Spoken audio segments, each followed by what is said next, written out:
didn't really get too much of that. Why don't we get like a Tears of the Sun with zombies? Why not? Why not? Let's do it.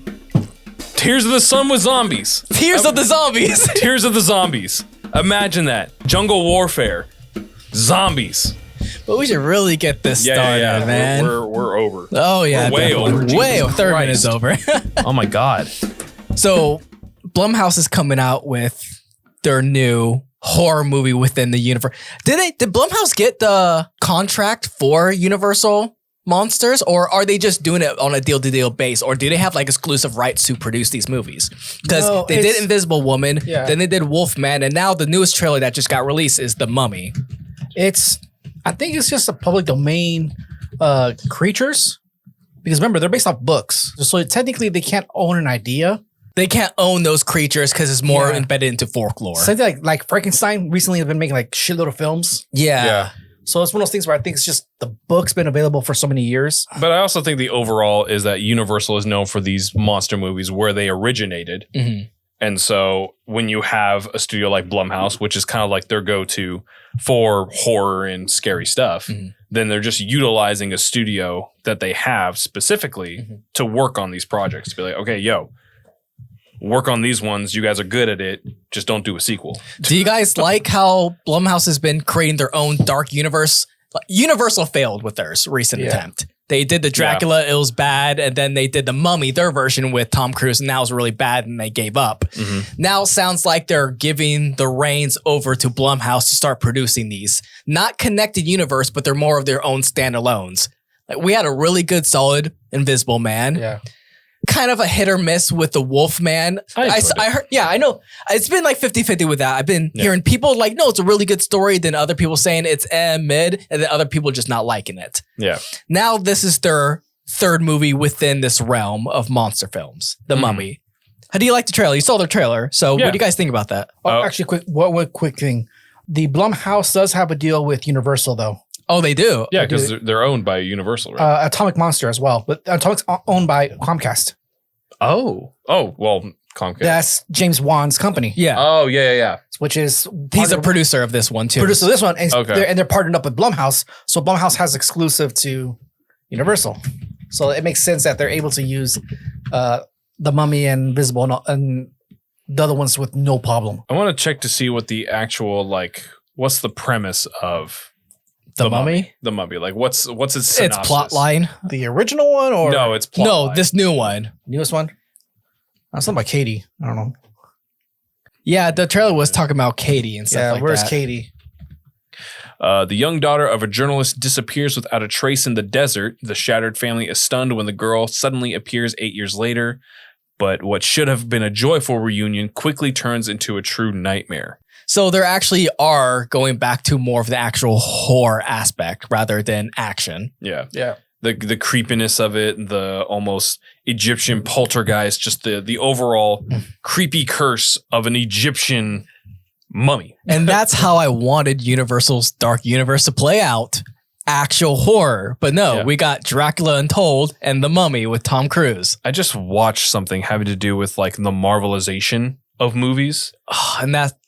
And it kind of falls into that where you have less of people who are working on it passionately, who are passionate about the project, working on that project, and more of just studio oversight, putting in what works, what analysts find engages audiences the most, what focus groups like.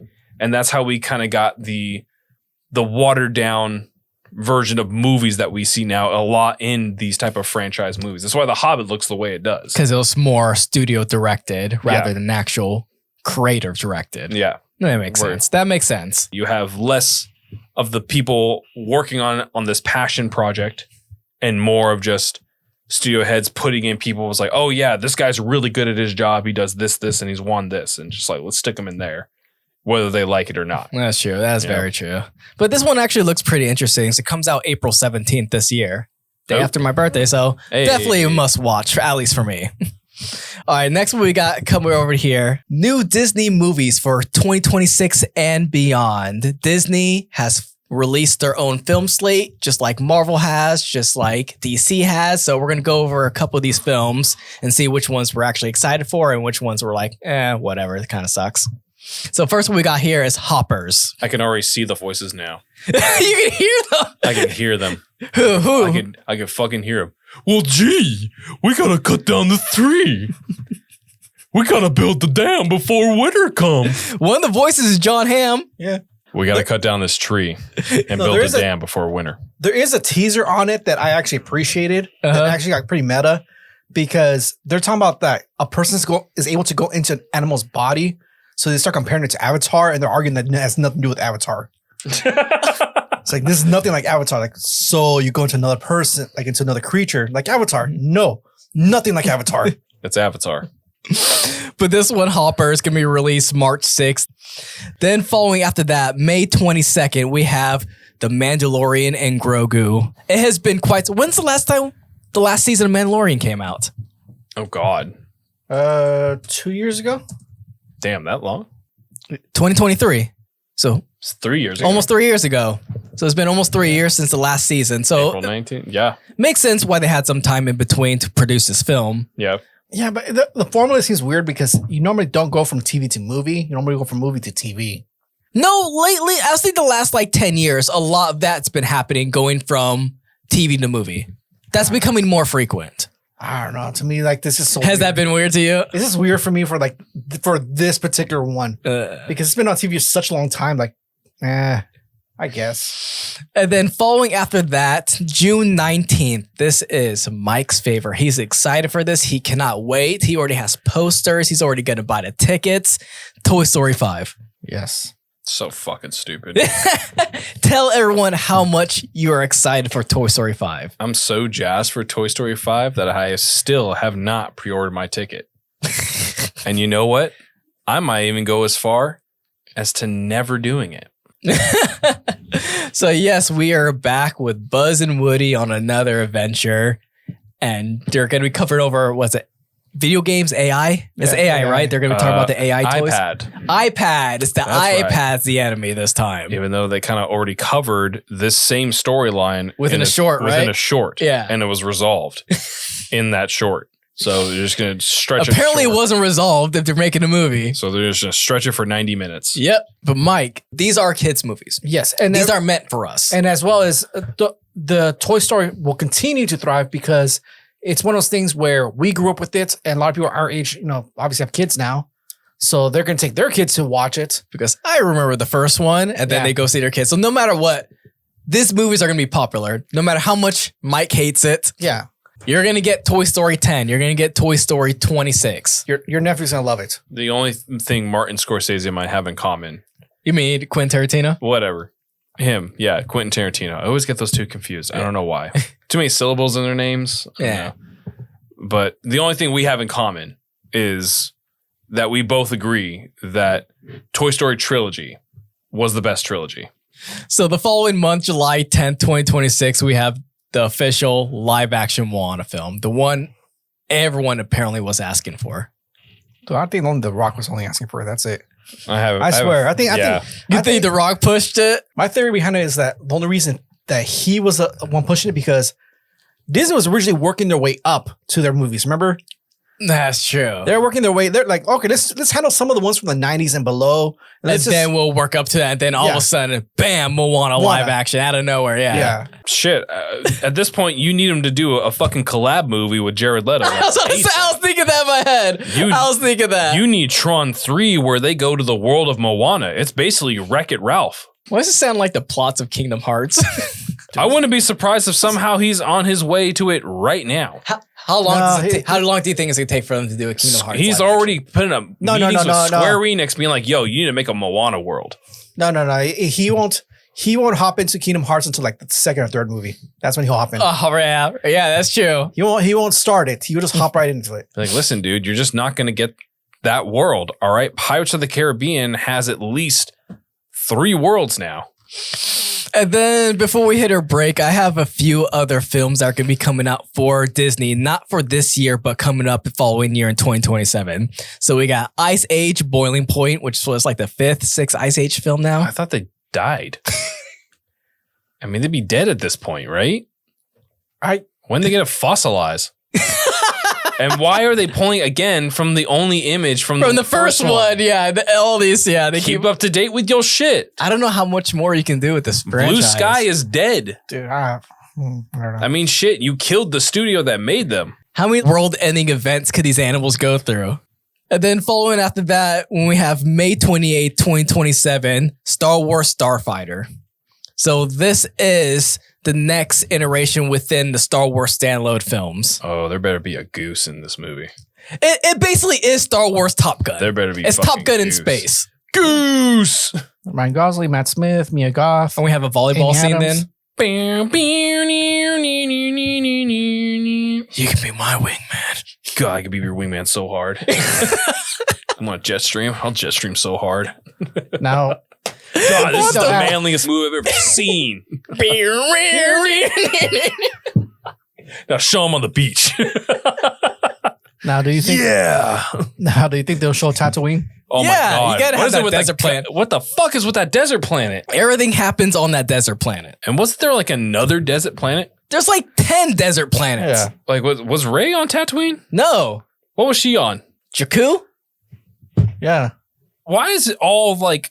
How come all the ones that are like the leading heroes of like rising hero stories? You got to start them out in like nowhere. Do you know why? Why did Padawan get or not Padawan, sorry. Why did fucking Leia get the nice, lush, overgrown greenery garden? And then you got Luke Skywalker in the shit. Do you know why? There's a trope to it, I'm sure. Why? No, it's just cheaper to film out in Bakersfield. Yeah. That's all it is. You couldn't rent a spot in Big Bear for a weekend? Dude, you know how much? You know how much a bag of sand costs? Like $5.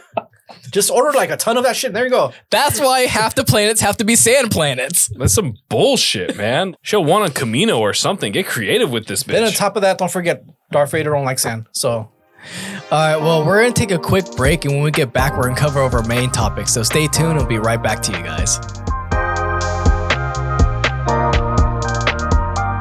So, Little Women and Werewolves. your idea is to take period pieces, mix it with a monster movie, and turn it into stupid action. Why not? You know, why not? That sounds great. It's stupid, but it sounds fun. What was that one movie? It's World War II and zombies. Oh, Overlord? Overlord. Yeah, Nazi Yeah. zombies. Yeah. See? It was dumb. Didn't make any sense.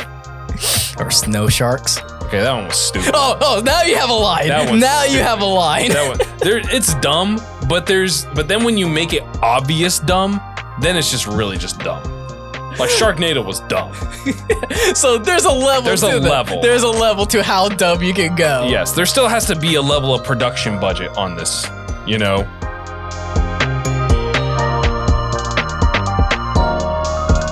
And we are back. We are here to continue the whole Paramount Netflix argument, the debacle, debate, the fighting over Warner Brothers. I thought Paramount was going to drop it after Netflix, after Warner Brothers rejected their last deal. Their last like 2 or 3 deals. They just keep rejecting them over and over and over again. Now Paramount is going to sue Warner Brothers to open a discovery over the actual financial approvals between Netflix and that studio Warner Brothers, because they are upset that Warner Brothers keeps saying no to their deal. dude, just give up, man. She don't want you. She don't want you, bro. And that's the biggest thing they're claiming is like, we have the superior offer. We're giving more money. So something shady has to be going on behind closed door between Netflix and Warner Brothers, because why else would they accept less money? And it's like, maybe they just don't like you. Yeah, Yeah. They Bro. just don't like you, maybe. Bro, she's not impressed by your Lamborghini. Let's just say that. She's not impressed. I feel like Paramount's the type of person to be like, okay, all right, listen, I'll let you drive around in Lamborghini a couple times a week if you go out with me. It's my final offer. All right, fine, whatever. We can go to your favorite restaurant like this weekend. And I'm like, bro, I don't fucking want you. I don't want anything to do with you.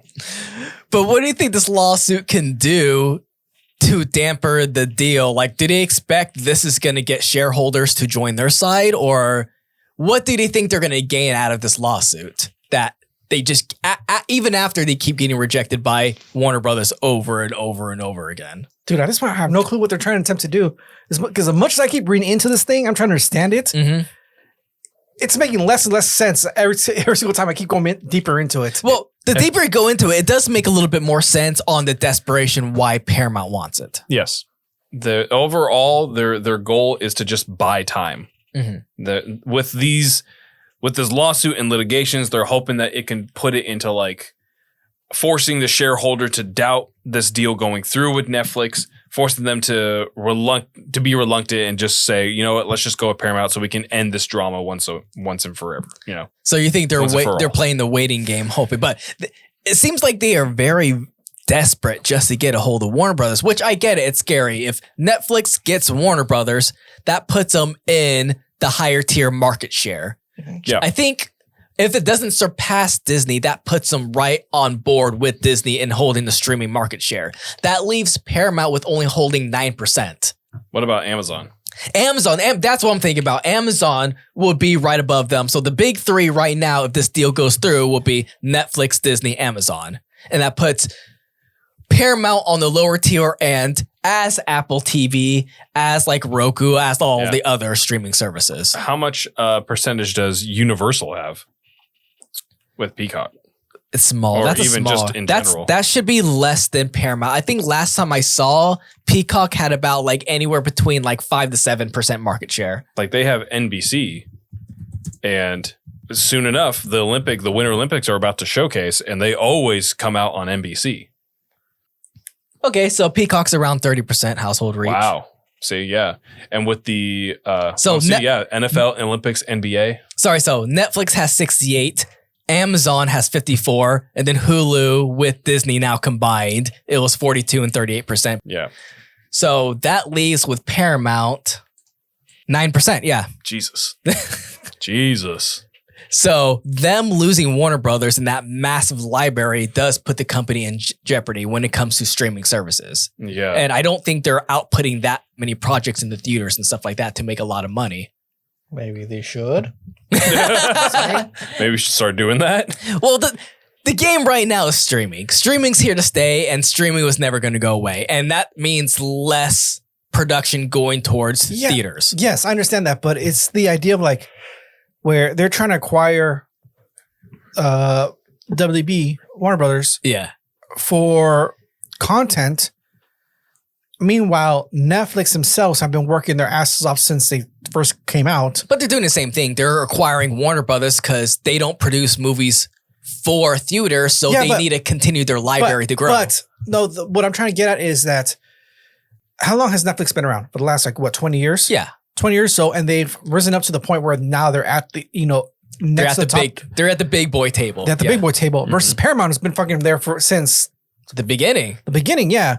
And they're still scrapping by to get themselves, they might have a chance to lose that spot on the, at the table. Mm-hmm. I mean, 20 years versus over 100 years. Come on. That is kind of true because, Paramount owns Viacom or Viacom owns Paramount? Viacom. Yeah. So Viacom, which is a network broadcasting channel, has been more the front runner of what they needed for Paramount to produce. Remember, they're more focused on Nickelodeon. They're more focused on MTV. They're more focused on television broadcasting rather than theatrical release productions. Yeah, but sounds like a them problem. Yeah, that's what I'm saying. It sounds like something like they should have caught on a while back. MTV has their own film studios. They never bother messing with that. Comedy Central, same thing. They have their own, even stand up. Comedy Central used to be the place where you go to watch stand up, and to watch the elites, you go to watch HBO. Yeah, that was always a thing. Yeah, but all the startups you always watch. You watch Comedy Central.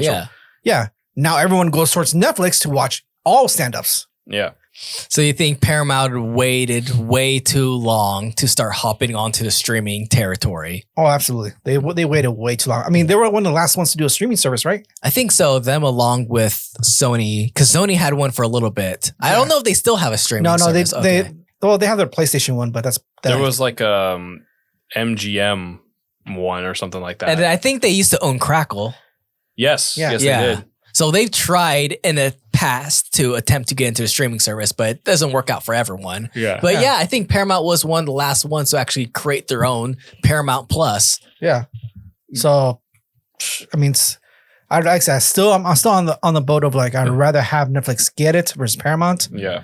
If they could barely handle the company as it is now, the way how they handle business, how they're going to handle it with Warner Brothers. Aren't you scared though with Netflix also claiming they're going to only have like 17-day theatrical runs, and then also, for a majority of their library, it's just only for their Netflix streaming library. We won't be seeing reboots or remakes in theaters. But I trust them with franchises and IPs more than I trust Paramount. So do you think Paramount still has any holds within this deal for Warner Brothers? Do you think they still have a chance? No. Do you see shareholders hopping off from the Netflix deal like, no, we want to go with Paramount instead? Because they are trying to market and direct their attention towards the shareholders. They're posting it up on their own website. They're claiming this Netflix deal is shady. Shareholders, do not go with them. By the time this deal is going to get announced, we want you to join our side, and we're going to create our own round of directors to kind of lead the charge into going against it, which I don't know if there's going to be any directors who are contract under Warner Brothers. Yeah. You see what I'm saying? But do you think they have any chance still to acquire Warner Brothers? I don't think so. No. I don't think they have a chance still. I think they'll just keep throwing shit at the wall and hoping something sticks, but no. Because what's the next step after this? So lawsuit goes through. Mm-hmm. The financial discussions between Netflix and Warner Brothers has to be showcased public. If there's nothing wrong with it, no one has a problem. And they're like, we're still going to go with this deal. What is their next step? Cry. Bitch and moan and complain that it's not fair. Stomp their feet. Do you think they'll take it up with the FCC? No, they will. They'll push they'll go every single way saying that we should have it because we're giving more money. Meanwhile, if they're saying, well, we like them better. Mm-hmm. The FTC. Yeah, because they're going to, like I said, they're just going to kick and scream the entire way because they're not getting what they want. The name of the game is just delay. Delay as long as possible. Delay the deal as much as possible, because even by delaying it, it creates more time because they have until January 21st. Mm-hmm. That's not long. No, it's not. It's right around the corner. 2 weeks? Like 2 weeks. And the delay is to be able to keep that door open longer enough to be able to either sweeten the deal or fix the errors that Warner Brothers addressed, that in order they want to be able to, for this deal to go through, they got to fix these things. And if they haven't fixed those things, which all that tells me is that they never fixed any of them, and they banked on no, this $108 billion is more than enough.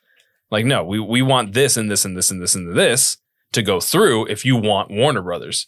Well, that's not going to happen. Well, then this deal's not going through. Yeah, I just see no's, just constant no's coming in the future, because I think Paramount doesn't understand why they don't want to deal with them. And I just don't think they realize they don't like them. It's sometimes businesses don't have to all be about money. Yeah. Yeah. Sometimes it's just, I'm going to do this business with this person. It doesn't matter how much money you throw at me. I just don't like you. So I don't want to be involved with you. So yeah, I'll take the lesser amount for not having to work with you. Because $80 billion is a lot of money. Yeah. That's a stupid amount of money. It is. It's a stupid amount of money. $108 billion is bankrupt money. This is all we have money. And it is more worrisome where you have Netflix is working with one venture capitalist to get the funds to purchase this, while you have Paramount, who's getting money from the Ellis family, who's getting money from Saudi Arabia, who's getting money from 5-6 major banks Capital One, Bank of America. They're all getting involved into this. Ellison family, Redstone. There's too many hands within the cookie jar. I wouldn't be surprised you got Klarna on there as well. Oh yeah, put a payment plan. Payment plan for that. Yeah, but yeah, that's the biggest thing I don't think they see from their end. How worrisome it is to have that many people financially involved within the studio. Yeah, like I said, we said this in the past that the more hands in the cookie jar that everybody wants their Batman. Everyone's going to want their hero film. Yeah. Everyone's going to want, claim, they have a right to make their own film the way they want to. Mm-hmm. And then that's where you get trash at the end of it. Yeah. But Paramount's entire thing is this is out of survival. This is desperation. It's desperation for them. If we don't get this, we won't survive the next 5 years. Yeah, we'll die. Yeah. We'll essentially die. All right. Well, we want to thank everyone for listening to this week's episode. I'm curious on your thoughts on tonight's topic. How do you feel about Paramount suing Netflix over the whole Warner Brothers deal? Do you think they have a standing? Do you think they don't? You can leave a comment below if you're watching this on our Red Band Podcast YouTube channel. For our listeners, discuss episode topics and various other film-related news. We put out episodes every Wednesday for our audio listeners and Fridays for those who like to watch our videos. For audio listeners, you can find the Red Band Podcast on Spotify, Apple Podcasts, and Iheartradio. And of course, I'll say again, you can watch our video format on our Red Band Podcast channel on YouTube. And before we fully close out, Mike has those last end notes for you guys. My bad. I was fucking with the Allen Riches. My bad. Oh, as Anthony has mentioned, all the different ways you can be able to listen to us, including Spotify, Iheartradio, and Apple Podcasts. Not to mention being able to head over to YouTube to be able to watch these segments as they're filmed. That's right. We will be broadcasting these in segments. Yeah. Digestible segments for you to be able to enjoy. For the full episodes, you can head over to our Patreon account so you can watch the full unedited versions of these episodes. But be sure to subscribe to it because more subscribers equals more content. And of course, leave a comment down below on our YouTube page at youtube.com/The Red Band Podcast and suggest what you think we should comment on next or what we missed about this Paramount merger or upcoming movies. Let us know so that you can be able to also share with a friend, hit that notification button so that you know when these episodes are hitting, because they hit usually every week, or at least the segments come out every week. So let us know. And I think that's all I got. I think I covered everything. Yeah, that's good. You got that. Yeah. All right, guys. You heard it from Mike. Please like and subscribe, and we'll see you next time. Oh, Instagram. We have an Instagram. Head over to Instagram. Yeah, that's it. Red Band Podcast. Instagram. All right. See you later, guys.